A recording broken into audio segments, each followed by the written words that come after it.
lunchboxie pak. Kom ons pak gou. Ek wil julle nog gewys het, hierdie kan uit. Alles kan uit, so dan het jy of 'n moeise groot kosblikkie. Jy kan net daarin sit, dan kan jy hierso. It's very nice, I like this kosblik. It's a very nice kosblik. Okay, so vandag het ons 'n sausage roll. Ek het hom net in die helfte gesny, laat hy daarin pas. Dan het ons 'n yoghurt. As jy wonder hoekom ek so voel, dit is omdat ek nie kan sien nie. Ek is 'n blinde mamma.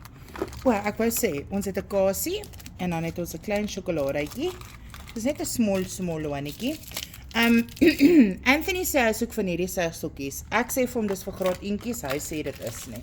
So, Ag, is bom. Is dit bom? Okay, dan het ons 'n tientjie.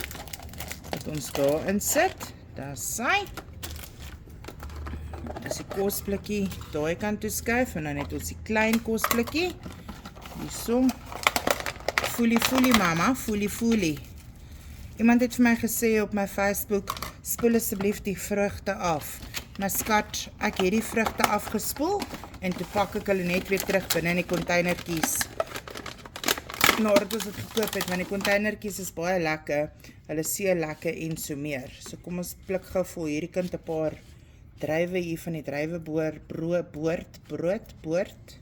How do you say that? Dis sy, ons vrugte is ingepak en hulle is afgespoel, Tannie. Hulle is afgespoel. Maak ons hierdie ouetjie toe. Daar sy, hy's lekker toe. Ons ou lunchsakkie, hi shame. Ek weet nie waar gaan ek goedkoper lunchsakkies kry nie, maar in elk geval.